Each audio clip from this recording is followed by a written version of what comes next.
Believes in what she calls heart, soul politics.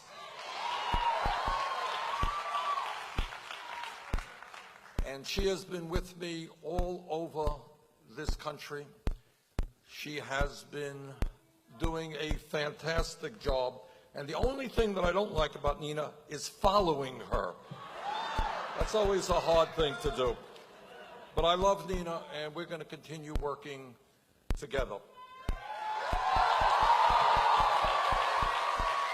Now, the main point that I'm going to make tonight, and I'm going to make it over and over again, and Nina just made it, is this political revolution is not about Bernie Sanders, it's not about Nina Turner, it is about you and millions of other people.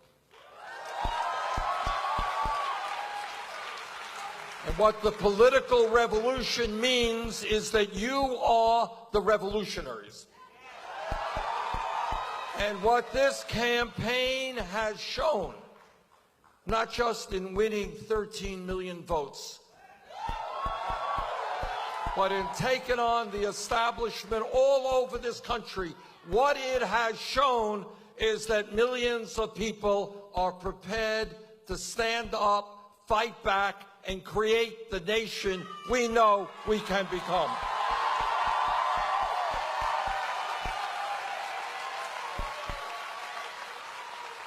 All of you know, who have studied history, that election days come and go, but what is much more important is that political and social revolutions continue.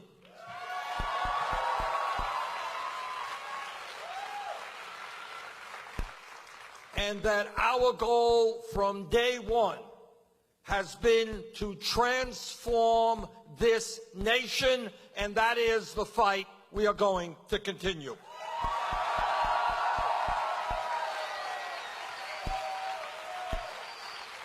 And if you think about American history, think about 100 years ago, right here in New York City, Triangle Fire killed hundreds of workers. But workers stood up and they fought back all over this country. Workers told their employers that it is not acceptable to be employing children in factories who are losing their fingers and their hands around machinery they should not be around. Workers said that we are going to have decent working conditions. We are going to form unions. And the struggle for a strong trade union movement, which all of us must be part of, continues today. Because we know without a strong trade union movement, there will not be a strong middle class in this country.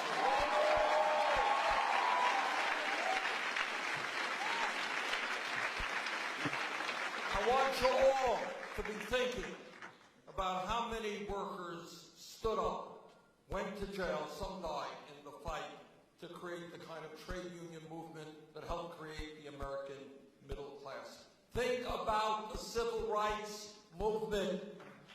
Think about the fact, think about the number of people whose names we will never know. People who were killed, people who were beaten, people who were jailed, standing up for human dignity and civil rights. They fought, and they fought. We're ready! We are ready! So if anyone tells you, hey, I was out on a demonstration, I'm all burned out. We didn't change the world overnight. I'm giving up. Think about those people who struggled decade after decade, gave their lives, and sometimes died in that struggle. Think about the women's movement.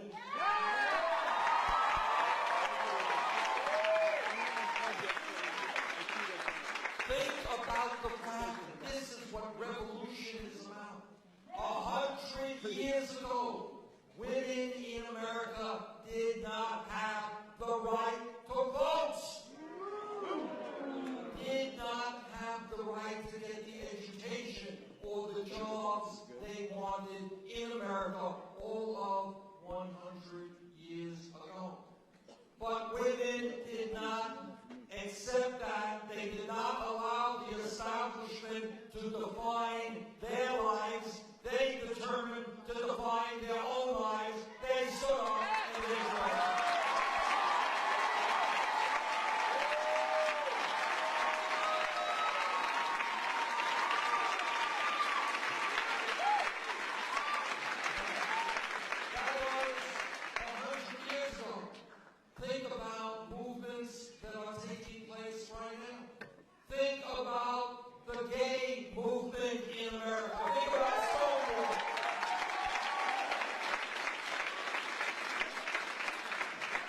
think about the revolutionary changes that have taken place because the gay community and their straight allies said that in America, people should have, must have, the right to love whoever they wanted, regardless of gender.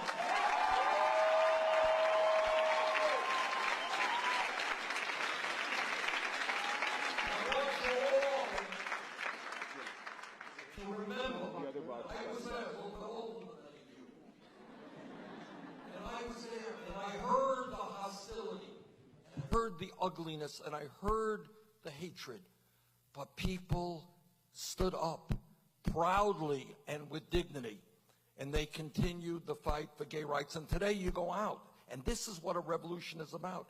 You go out and you talk to young people in this country, and you say something like, do you believe in gay marriage? And they say, duh. What are you talking about? What's the problem? That's when you have a revolution.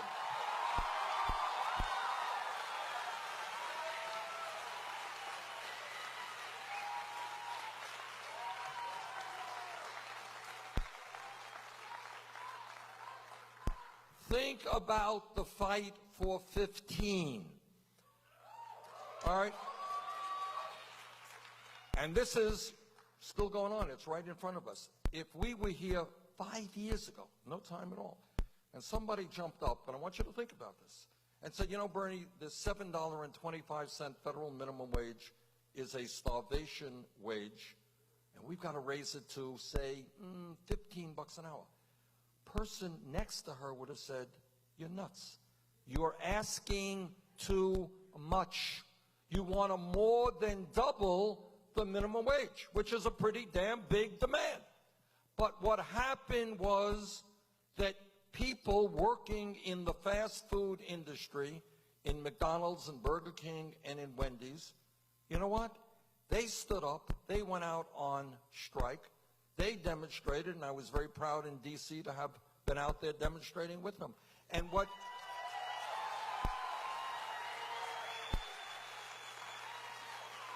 what they told the American people from their hearts, and I listened to them, is we can't make it on $8 or $9 an hour. Do the arithmetic. Try to feed a family on $9, $10 an hour. You can't do it. We need $15 an hour. And then as that idea percolated throughout this country, then in Seattle, some very brave city councilors got up there and they said, you know what? We're going to pass $15 an hour. And then the folks in San Francisco and Los Angeles, $15. And in California and New York State, $15. All right. So here is the point. What the system is designed to do, what corporate media is designed to do, is to tell you that we cannot achieve real change. That the only thing that you can accept is incremental, tiny little changes. And what our campaign has been about and is about is saying, sorry, we're thinking big, we want real change.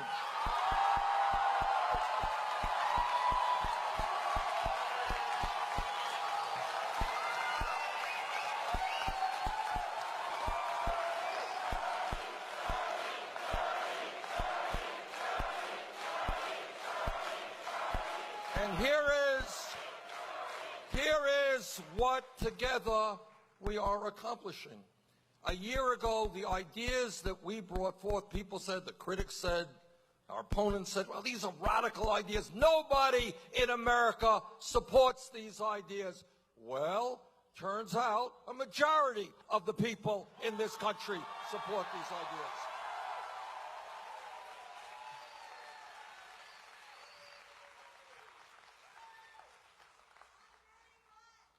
Real change, real change, real change is not easy, and real change never takes place from the top on down, always from the bottom on up.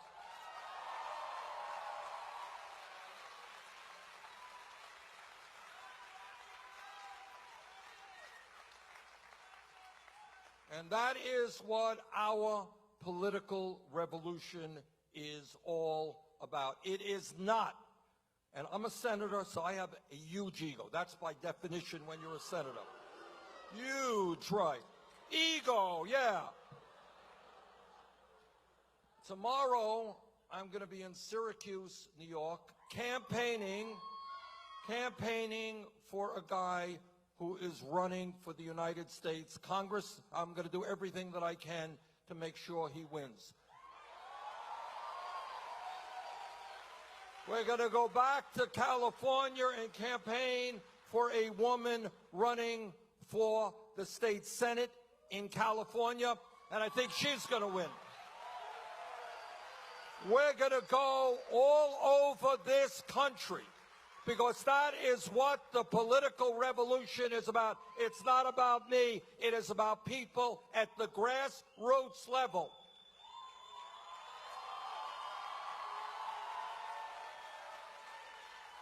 It is about people running for school board, for city council, for mayor, for state legislature, for Congress, for the Senate. But it is millions of people getting involved in the political process in a way that we have never seen in the modern history of this country.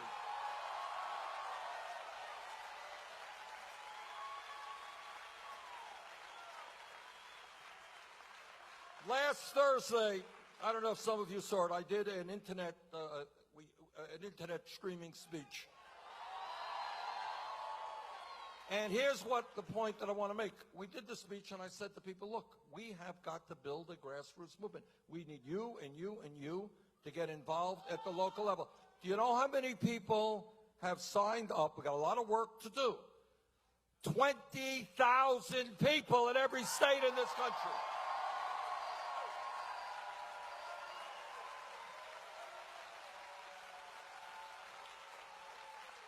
20,000 people said they are prepared to run for office or help other people run for office. And I hope many of you are involved in the same way.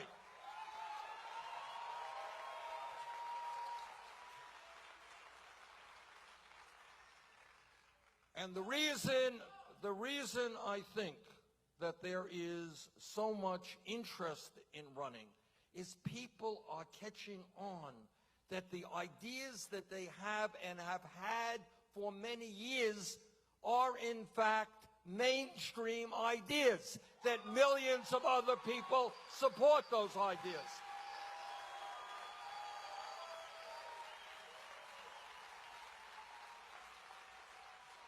And the other thing that we learned is, you know what? You can beat the establishment. They are not quite as powerful as some make them out to be. We won, and hear this, in every state, certainly here in New York State, we had to take on virtually the entire Democratic establishment.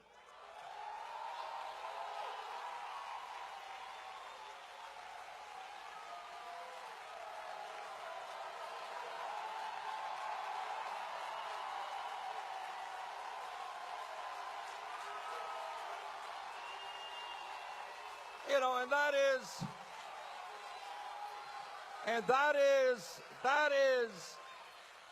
that's not just New York State, that is true in every state in this country, and yet we ended up winning 22 of those states.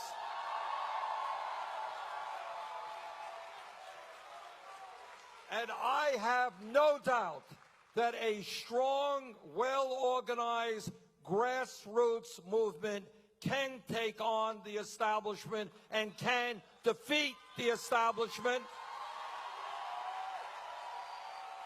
And that is precisely what we have got to do and what the political revolution is about. And there's something else that I am enormously optimistic about, and that is that in this campaign, not widely reported, but in this campaign, in every single state, we won, often by big numbers, the votes of young people, the future of America.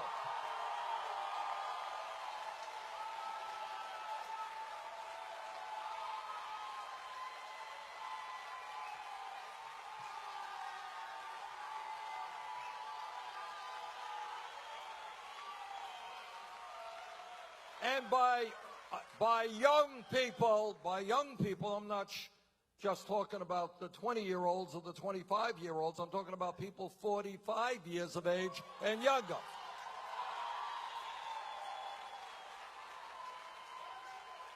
Now think about what that means for the future of our country. What it means is that our vision, a vision of economic, social, racial, environmental justice, is the vision of the people who will create the future of America.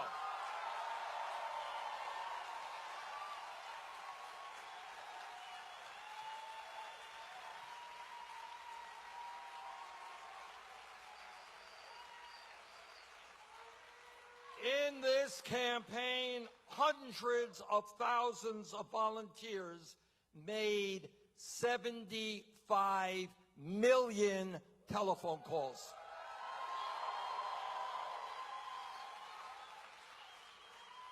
And we are just getting started.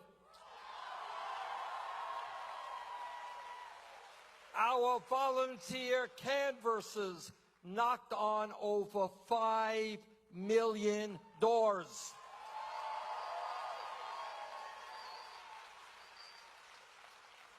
We hosted, and some of you, I expect, did the hosting, 74,000 meetings in every state and territory in America.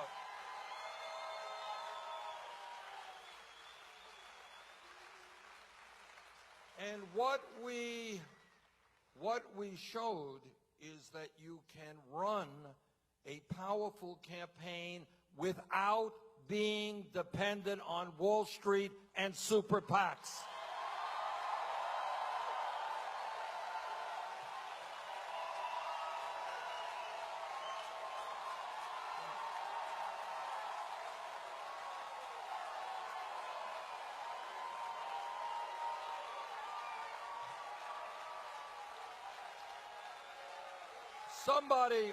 And one of the things that has humbled me, I read an article, and frankly, I couldn't even read the whole article because it was so moving, and I just, couldn't become at that moment emotional.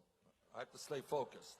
But what the article was about, they did an analysis. I don't even know how the hell you do it, but they did an analysis of the 2.5 million people who made some 8 million individual campaign contributors. And what they found, and this kind of blew me away, I didn't know this, is that a majority of those contributors were below median income in this country. I mean, in other words, these were not people making hundreds of thousands of dollars and flipping $50, and that's great. We appreciate that. But these were people making it on $15,000 or $20,000 a year. These are people unemployed. These are senior citizens trying to make it on $10,000, $12,000 a year Social Security. The point that I make, no, not about me. No, it's not. No, it's not.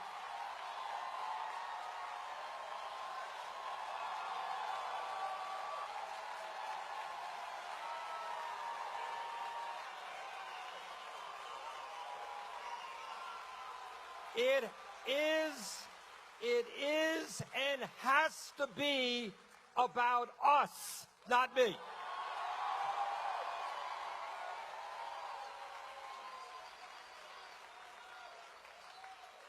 But the point that I'm making, when we talk about us, I want you to know that there are people out there trying to make it on $10,000 a year who felt so strongly about what we together are trying to accomplish. They made a $10 contribution, which to me is means a lot more than some millionaire giving us $2,000. But I want you to know that those people are out there. They believe in what we are doing. All right.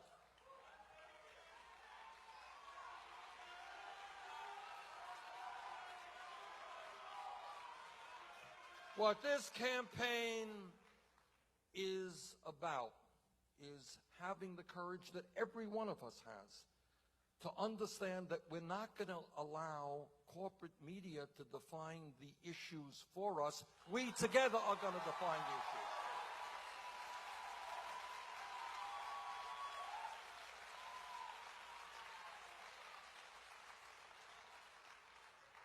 And it means that we have to understand that corporate media will never allow us to talk about reality in America. We have to figure out, and we did this as well, through social media, beginning to talk about reality.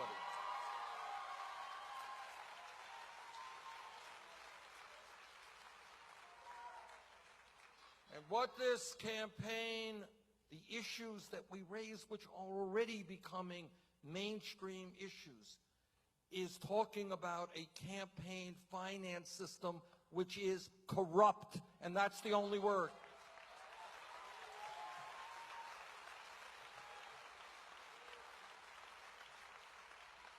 And what corrupt means is right now, literally, right now, the Koch brothers are spending over $40 million on campaigns, Senate campaigns, in order to try to keep the Republicans, right-wing Republicans, in charge of the Senate. Our job, and this is a big job, it doesn't happen tomorrow. It's not just overturning Citizens United. Of course we have to do that. It is not just ending Republican governors' voter suppression efforts. And of course we have to do that. What it is about, and this is not easy stuff, and we have got to do it together, is revitalizing American democracy.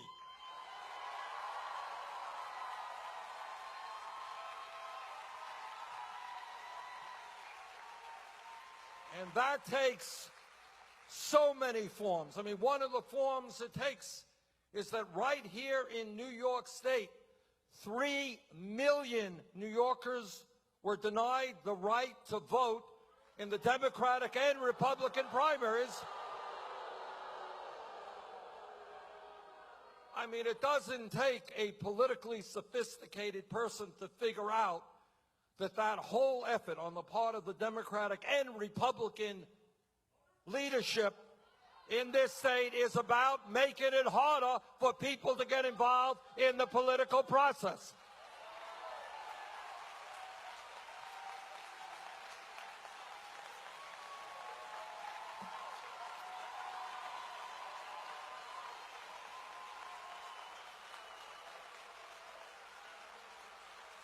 And in a few weeks, right now, we have a great committee. We have 5 people on the platform committee for the Democratic Convention. We have great people, great people. We're going to have great people on the Rules Committee. And one of the issues we're going to be fighting for on the Rules Committee is to end closed primaries.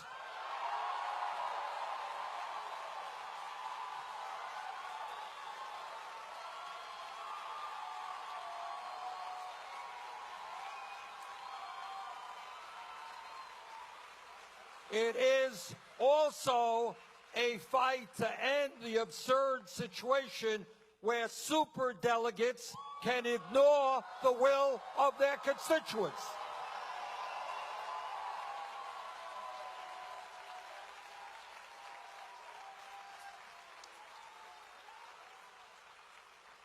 We, in some states, won 70, 80% of the vote, and you got superdelegates who are not respecting the democratic will of their people. We are going to change that.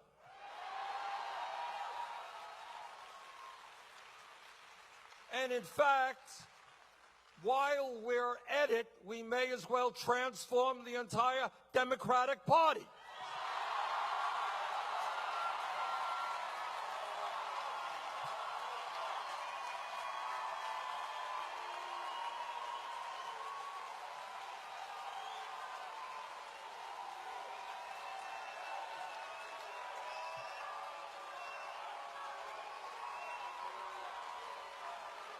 And that means, what that means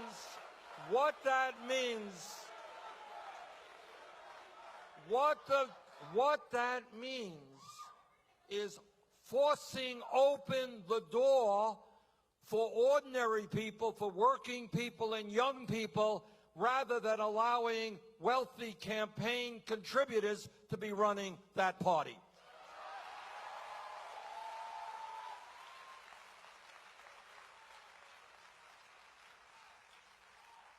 What this campaign will always be about is ending the grotesque level of income and wealth inequality in this country.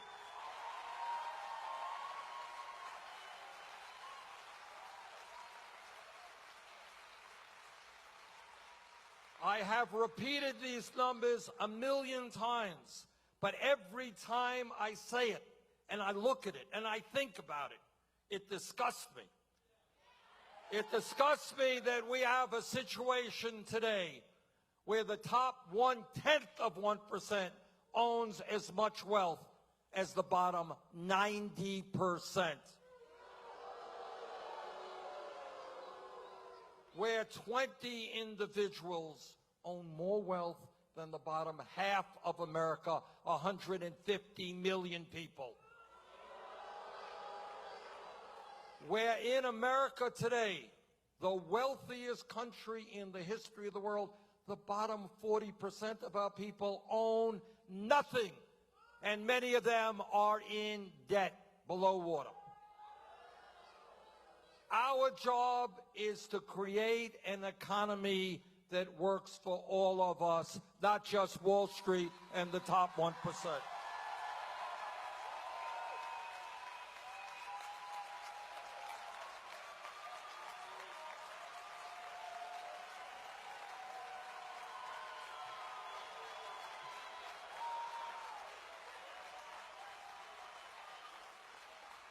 Some people think that it is idealistic, that it is utopian to talk about creating a moral economy in which the function of the economy is to provide well for the children and the elderly and working families and the middle class.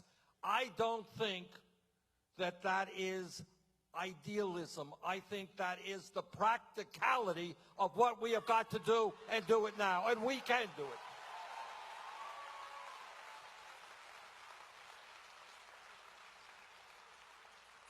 What we must never allow ourselves to succumb to is walking the streets of New York City, and I was in San Francisco a couple of weeks ago. It's unbelievable. People sleeping all over the streets. Honest to God, I walked past the guy. I didn't even know if he was, it's not funny. It was tragic. He was lying down. I didn't know if he was alive or dead. In the United States of America. We cannot allow ourselves to become used to the fact that we got hundreds of thousands of children in this country who are homeless.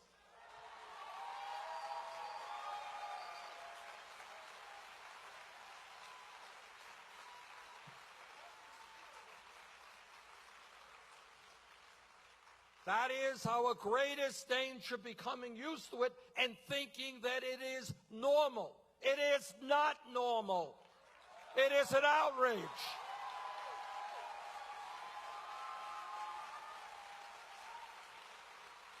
And never, ever lose your sense of outrage.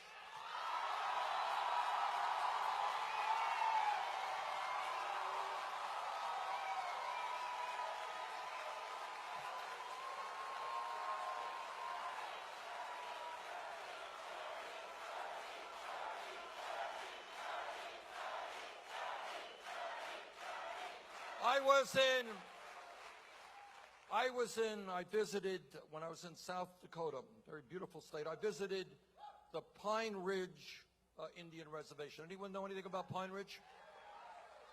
The life expectancy of people in the Pine Ridge Native American Reservation today is lower than many third world countries. Drug addiction, alcoholism, unemployment, poverty, those numbers are literally off the charts. Unbelievable. And yet it continues year after year. I was in McDowell County, West Virginia. Anyone know McDowell County? Very small area in the southern part of West Virginia. West Virginia is a poor state. In McDowell County, the life expectancy is 18 years less than it is in Fairfax County, Virginia, 6 hours away. 18 years less. There are now millions of Americans in McDowell County and many other parts of this country whose life expectancy is lower today than was the life expectancy of their parents. What this is about is the despair that so many people are seeing in many parts of this country through high unemployment, through low wages, through a horrific standard of living. People are giving up. They are turning to drugs and opiates. They are turning to alcohol, and they are committing suicide. This is going on in America today. This is ahistorical. In other words, what has happened all over the world, virtually all over the world, certainly in wealthier countries, is we live longer for a variety of reasons than our parents did. We expect our kids to live longer than we do. In many parts of this country, because of the despair, that is not happening. Low wages, high unemployment. People are giving up on life. We cannot ignore those issues. We are going to address those issues. We are going to give hope back to people who have lost hope.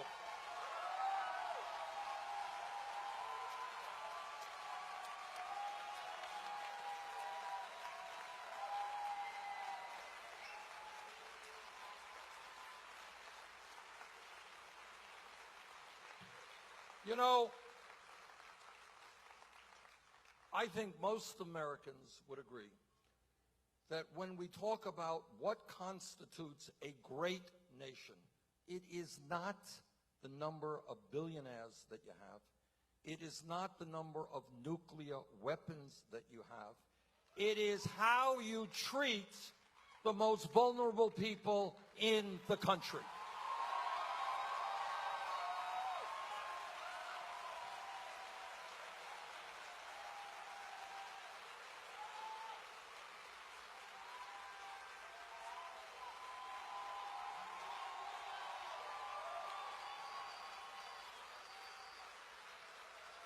And year after year after year, the numbers cry out at us.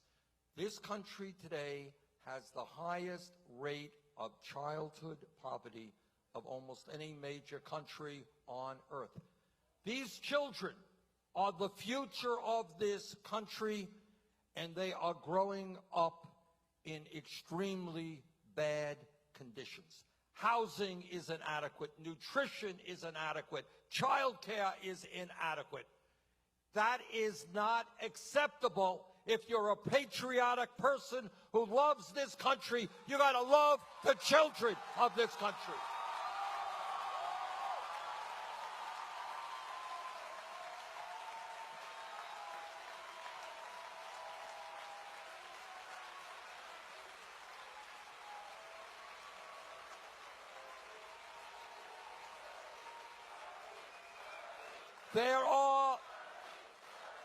There are schools. Think about this, you know, and I went all over the country and I learned a lot in that process. There are schools in America where more of the kids in those schools end up in jail than they do graduating college. Maybe it's time for us to invest in jobs and education for our young people, not jails and incarceration.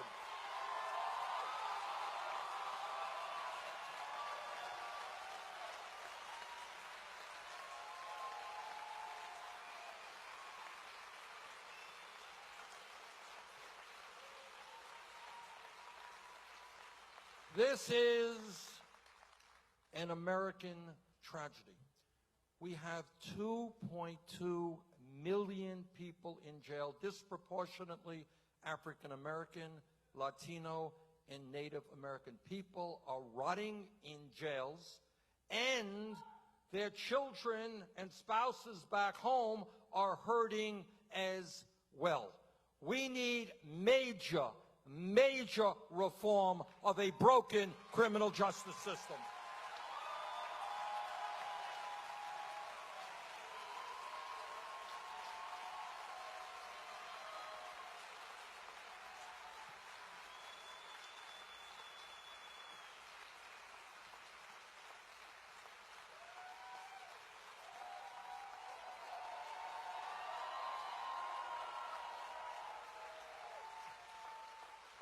I was in, just a few weeks ago, in the Delano, Fresno area of California. And that is where they grow a lot of the food that we eat. In fact, I had the honor of visiting the house where Cesar Chavez fasted many, many decades ago. Cesar Chavez went on a fast to protest working conditions and the pesticides that farm workers were exposed to. Well, this is what I learned. In many respects, things are a bit better. But the exploitation of undocumented workers remains horrific today. You got thousands and thousands of workers there, and many more all over this country, who are being exploited every single day. They're being cheated of their wages. They're facing awful working conditions, and they cannot stand up and fight back because they are undocumented and have no legal rights, which is why we need comprehensive immigration reform and a path towards citizenship.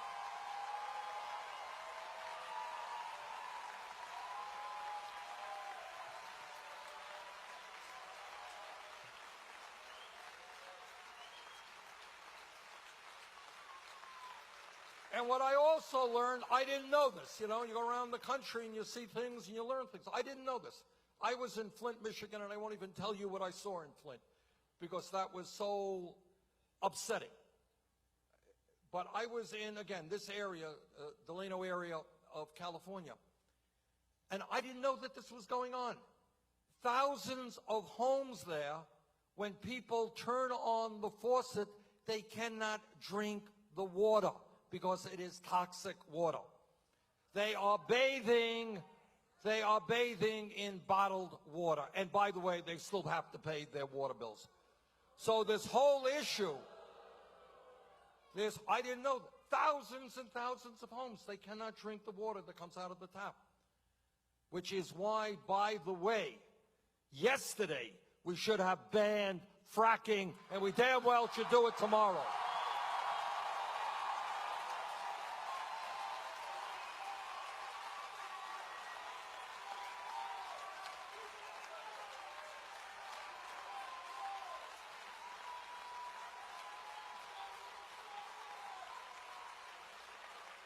And I want you to know, I want you to know that in California, your brothers and your sisters there, I went to these Latino communities, they are standing tall, beautiful young people who are in the fight for justice. And we have got to stand with them. We've got to end the deportations.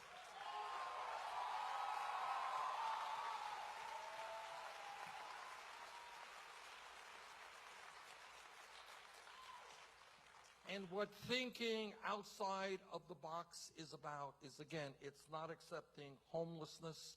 It's not accepting 21% of our children living in poverty. It is also not accepting the reality that today we are the only major country on earth not to guarantee health care to all people as a right.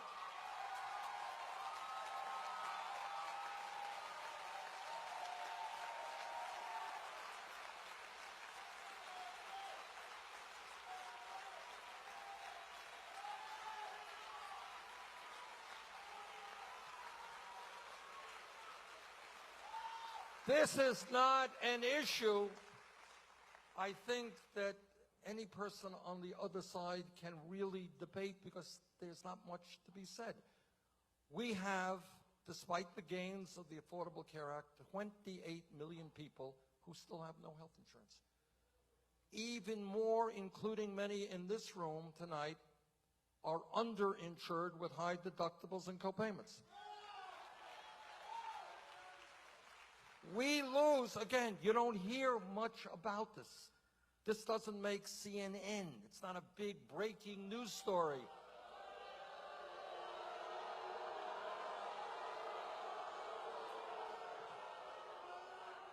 I touched the nerve there. I could see that. All right. But point is, tens of thousands of people die unnecessarily every year because they don't go to a doctor or a nurse when they should. In other words, I've talked to doctors all over this country, all over my own state, and they tell me people walk in the door and they're really, really sick. And the doctor says, why didn't you come here a year ago when you first saw your symptom? And the person will say, well, I didn't have any health insurance. I had a high deductible. I simply could not afford to come in here.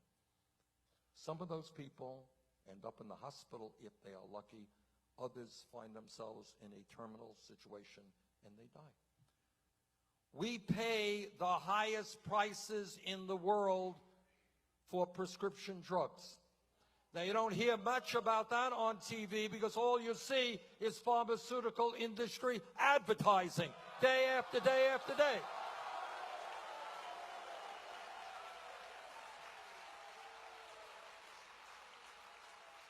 And yet there are people, I mean, I want you to think about this from a moral perspective. There is medicine out there that can save people's lives. They cannot afford that medicine. They die or they become much sicker. What kind of morality is that? And then last year, the five major drug companies made $50 billion in profit.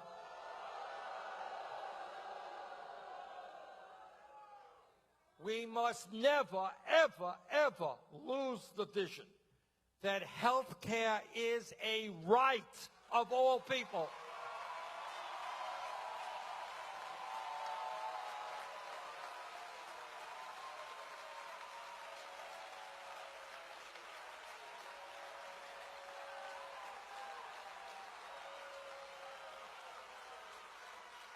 And please, I don't want to hear from the insurance companies and everybody else that we can't do it. If every country in Europe, if Canada could do it, the United States of America could do it as well. And by the way, just so you know, when you pass a Medicare for All single-payer program, we can save middle-class families thousands of dollars a year on their health care costs.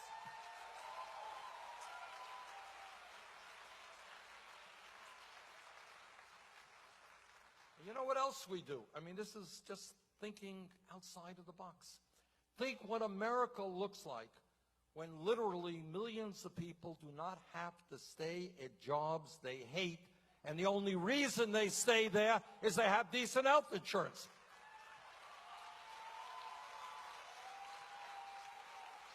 Think of the kind of entrepreneurial spirit that could be unleashed.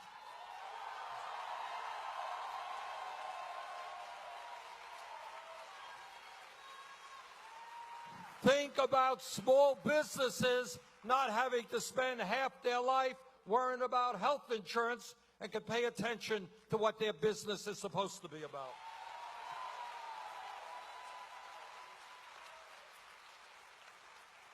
And you know, I was very proud. You know, there's a million polls that go out there. I was very proud to see, you know, that now a majority of Democrats, in fact, support a Medicare for All single-payer system.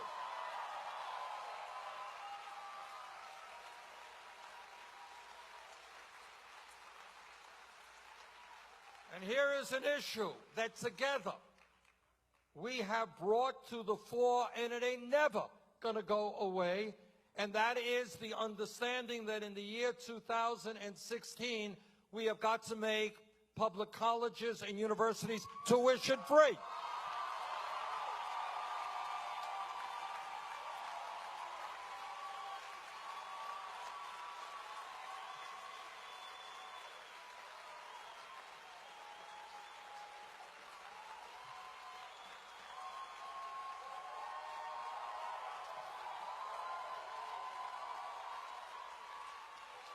I have no doubt, I have zero doubt that this is a fight we are going to win.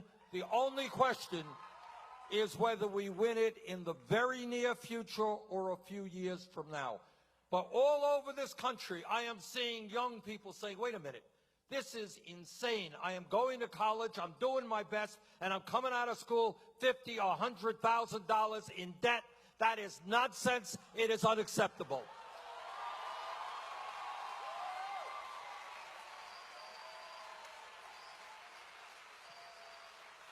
Think about an America. This is not a radical idea.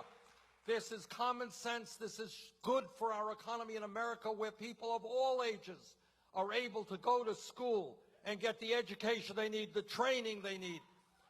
It makes us a much stronger country. And I think it makes a lot more sense to invest in education for all of our people than give tax breaks to billionaires.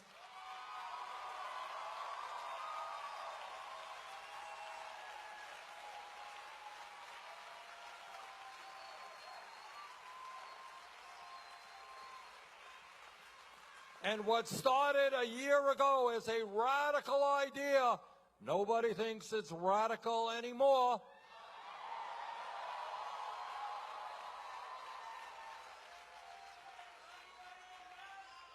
You know, I could give you 1,000 examples of this, but one comes to my mind. In Nevada, we had a young woman, I'd say late 20s, who was working on our campaign. And she came up to me one day and she said, with tears in her eyes, she said, Bernie, before I worked on your campaign, I was making $10.45 an hour. And I'm afraid that's what I'm going to have to go back to. I have a daughter. And tears streaming down her eyes, she said, I don't know how we're going to make it on $10.45 an hour. Try bringing up a kid on $10.45 being a single parent. You can't do it. The arithmetic is not there. And that is the case for people all over this country. They work in incredibly long hours. Again, not something that the media will talk about. All of you know that 100 years ago, workers demonstrated and fought for a 40-hour work week. That was 100 years ago. We still have not reached a 40-hour work week. People are working, they're exhausted. I see the exhaustion on people's faces who are working 2 or 3 jobs. Couples who can't have kids, don't want to have kids because they can't be the parents that they want to be because they're both working so hard. And that is why we have got to make as a doctrine of what this country is about. If you work 40 hours a week, you are not going to live in poverty. We are going to raise the minimum wage to $15 an hour.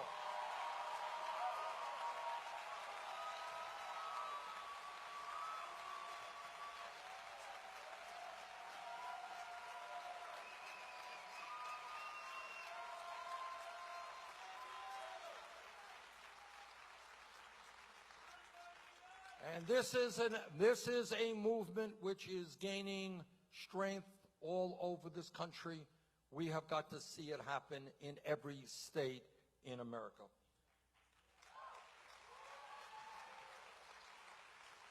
And here's another lie that we have got to deal with. Every month, front pages of the newspaper say unemployment, more or less, 5%. Anybody believe that real unemployment is 5%? Here's the truth. The truth is that that is what we call official unemployment. Official unemployment does not include those people who have given up looking for work in high unemployment areas, and those people by the millions who are working part-time when they want to work full-time. Add all that together, there's another government figure which doesn't get a lot of attention. Real unemployment is close to 10%. And there are communities, often in inner cities, where unemployment is a hell of a lot higher than that. And that means to me that we need a federal jobs program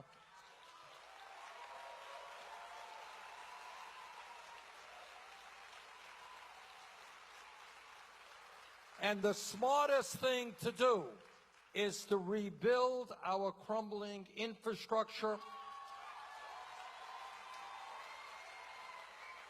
our water systems, our wastewater plants, our rail system, our mass transportation system.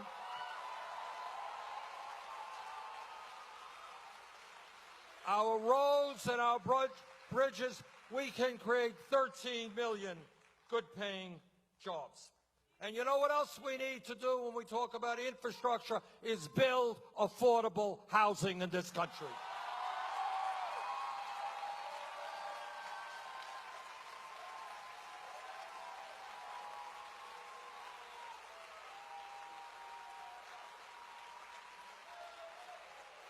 There are millions of people in America, millions of people who are paying 40, 50, 60% of their limited incomes on housing. If you spend 50% of your income on housing, you don't have money to do anything else with. Do not accept that people should be spending half of their income simply to put a roof over their head. Let's build millions of units of affordable housing and put our people to work doing that.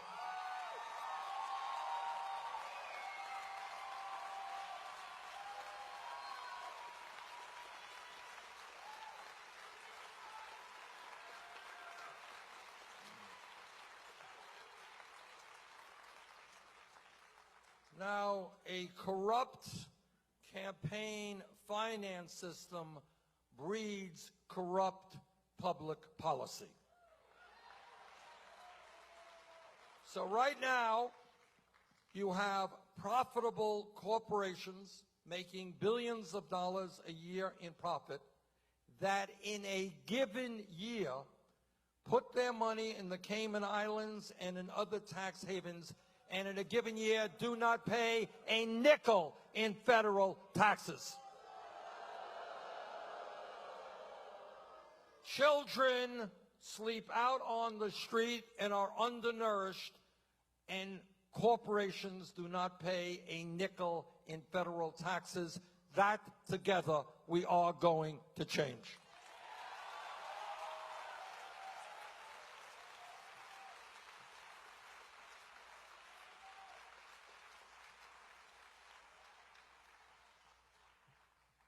This campaign is about building a broad-based, grassroots campaign organization.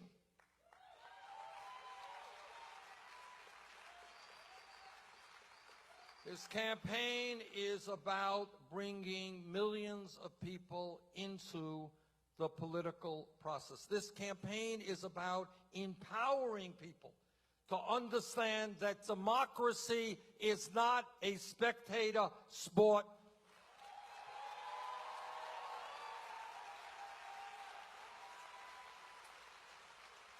And that when we stand together, we can transform this country.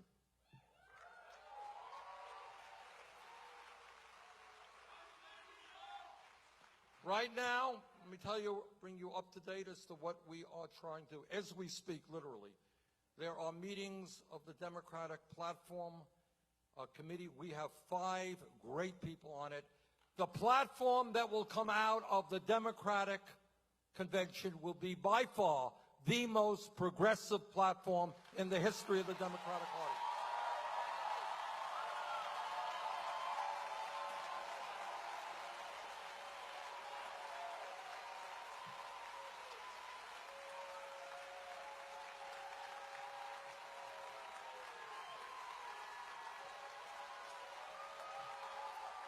But a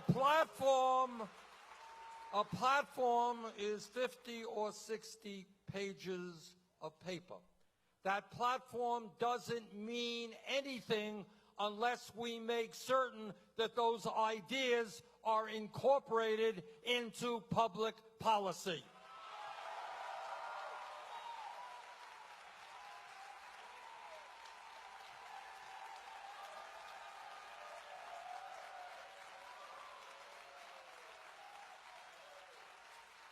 And let me just tell you just a few. It's a 60-page document. We're still working on it. They're going to be in St. Louis this weekend. Then we're going to Orlando, where it's going to be a larger body of people. We're going to be offering all kinds of amendments. But for a start, we're going to take a hard look at our disastrous trade policies, make it clear that TPP is dead, not coming to the floor of the Congress.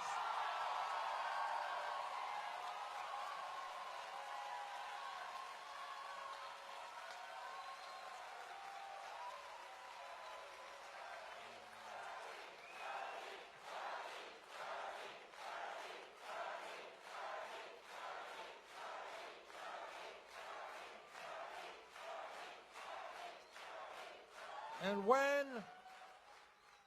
and appropriately enough in Orlando, we're going to fight to make certain that we ban the sale and distribution of assault weapons.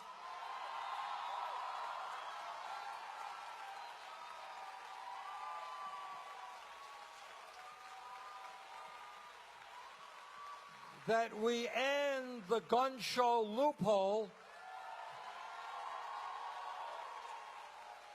and expand instant background checks. It is really, you know, if you were talking to somebody from another world and you had to explain the Republicans' view on guns, and you say, well, we have lists in this country that keep people from getting on planes because we think they might be about blowing up the plane, but no problem, they can walk into a gun store and buy an assault weapon which can mow down people.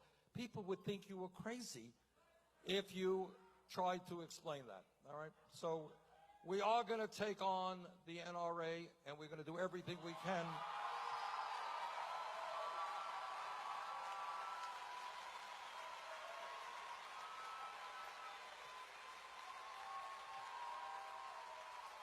Now here is an example.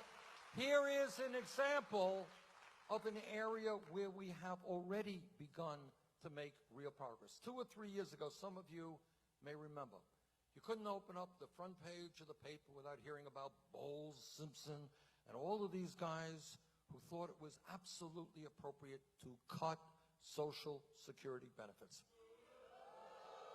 And it was not just Republicans. There were Democrats as well. We got to cut. So what if people are trying to live on $11,000 a year? We're going to have to cut their benefits, extend the retirement age, etc. Well, you know what's happened? Since some of us have been raising this issue now, just coincidentally, a majority of Democrats think we should expand Social Security benefits.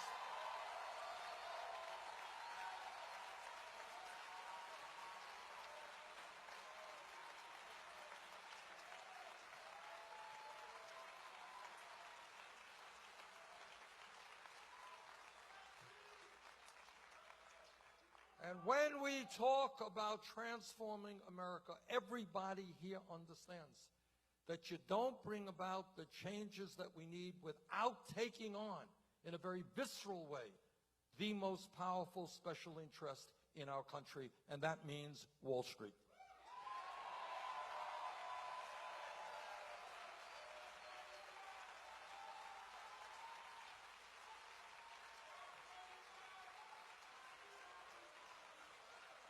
Our goal has got to be, it seems to me, twofold.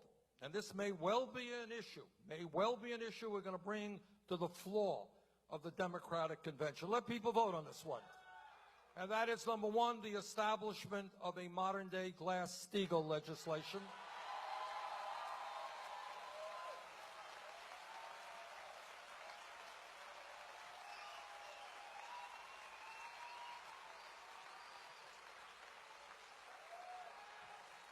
And number two, you know, it is not just the greed and the recklessness and illegal behavior on Wall Street. We could talk about that forever. It is simply the power and the concentration of wealth that they have. You have a half a dozen banks that have assets that are equivalent to well over 50% of the GDP in this country.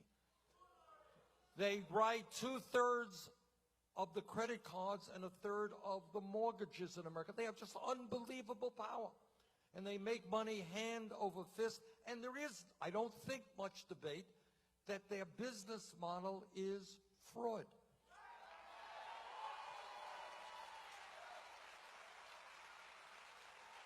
How long do we have to tolerate that kind of greed, which has done so much harm to this country?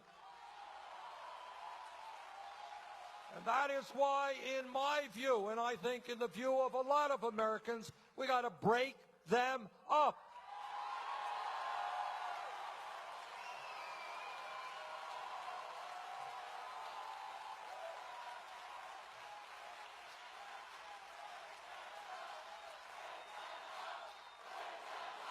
Right.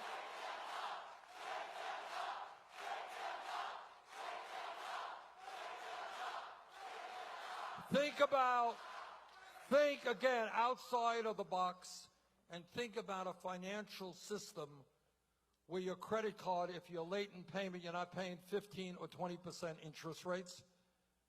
Think about a financial system which is there to actually lend money at affordable rates to small and medium-sized businesses.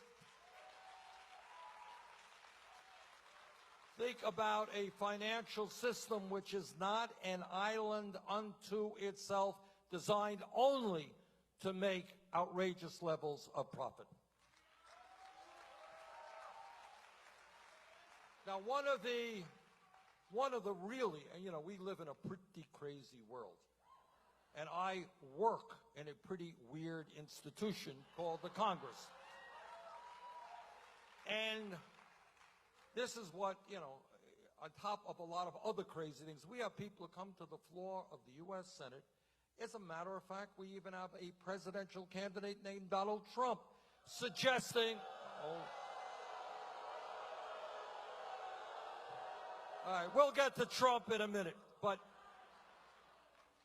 here's this, listen to this. In just a few days ago, I don't know if it's still going on, California, Arizona, they have temperatures of 110, 120 degrees. You got forest fires.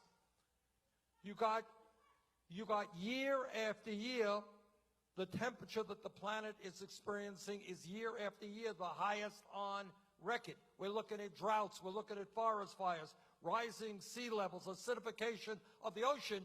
And you got people going forward and saying, oh, no, there is no problem with climate. It's a hoax. Let me tell you something. This is may I use the word, huge. This is an issue that we have got to deal with and deal with yesterday, because we are looking at a situation where when you look at weather, you look at it over thousands of years, climate over thousands of years. We are seeing changes right now in front of our own eyes. I live on Lake Champlain. That lake used to freeze every winter. It doesn't freeze anymore. You are seeing an explosion of forest fires because trees are dying and the fires are spreading very, very rapidly. We have got to deal with this issue in a very aggressive way. That means a tax on carbon.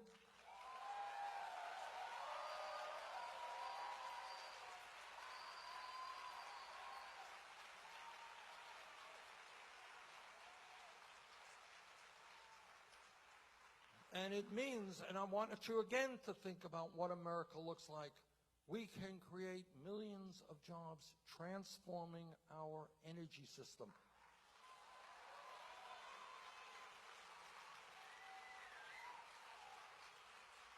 I have been in homes in Vermont where we brought in some money where they are cutting their fuel bills in half, cutting their carbon emissions in half because we have weatherized those older buildings. We can do this all over this country.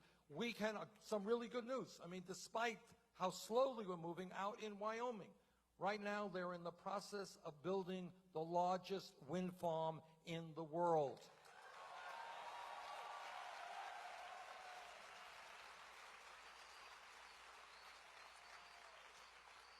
We can have solar panels on tens of millions of rooftops in this country.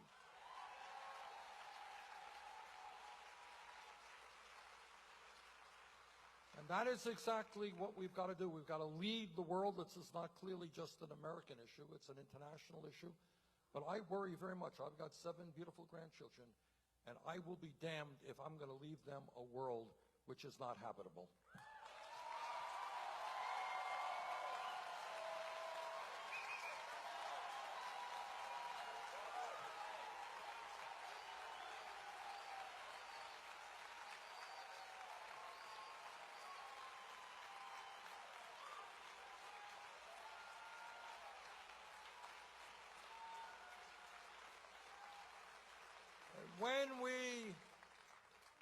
When we look at what is going on in this world, it's not just climate change. What we have got to do is take a hard look at a lot of the waste that is in government, and there is a lot of waste, including the Department of Defense.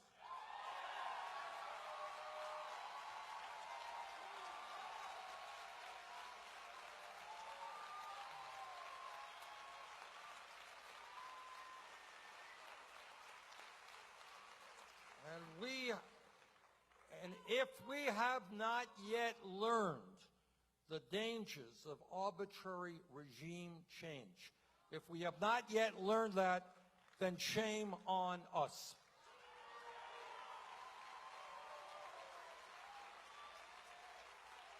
It is not good enough to be talking about overthrowing bad dictators. You got to be thinking about what happens the day after and the destabilization of the region.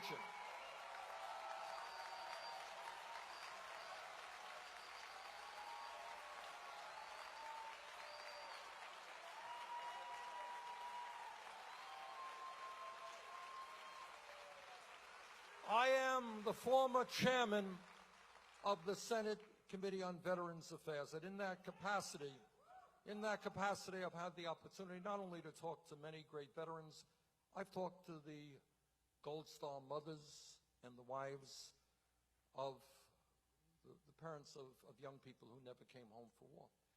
I learned about the cost of war. And the cost of war is that today there are 500,000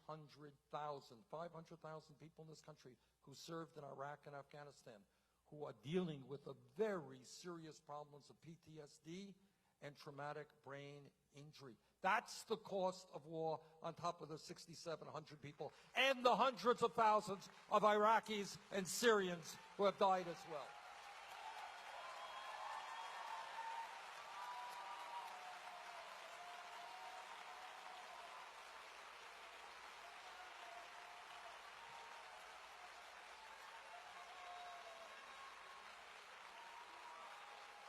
Let us never forget. Let us never forget that war must be the last response, not the first response.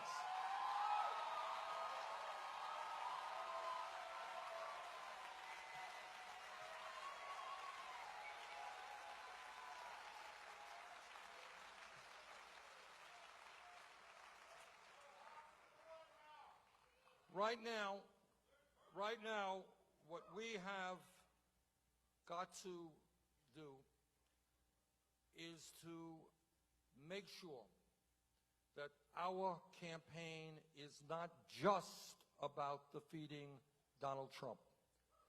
Of course, we have got to defeat him, and I intend to do everything that I can if I have to run all over this country to do it.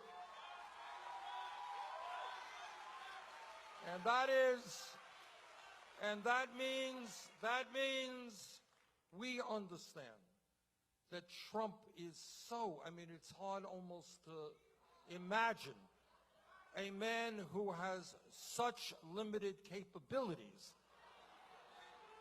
becoming president. And that means it's not just that this guy wants to give hundreds of billions of dollars in tax breaks. It's not just that he thinks that climate change is a hoax.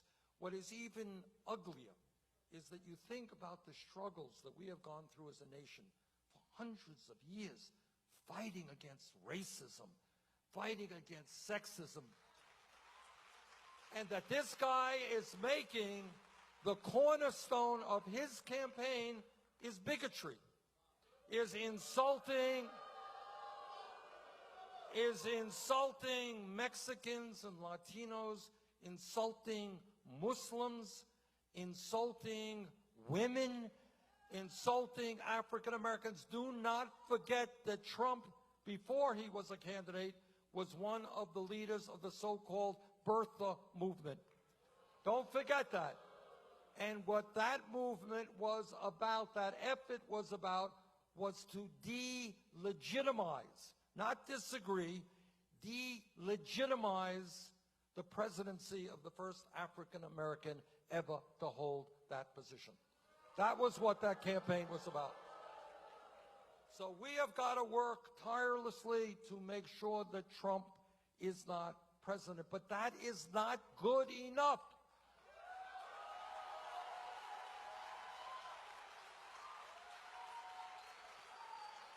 What we have got to do is to continue the vision of transforming this country.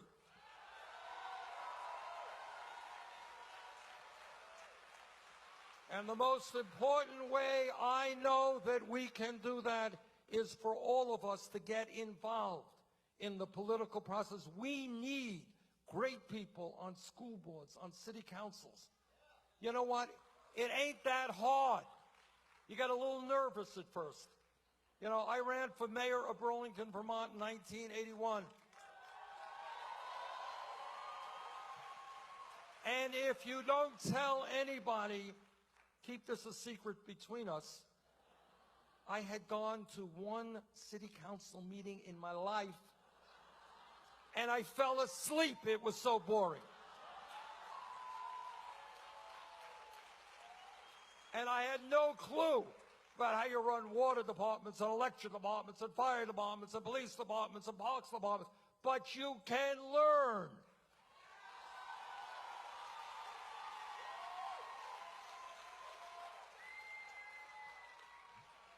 It's okay.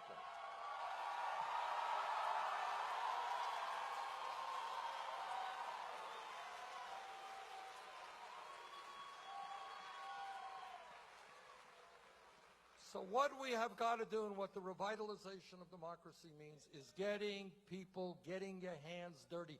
Don't be afraid of what you don't know. On your worst day, you'll likely know a lot more than some of these other guys who have the power today.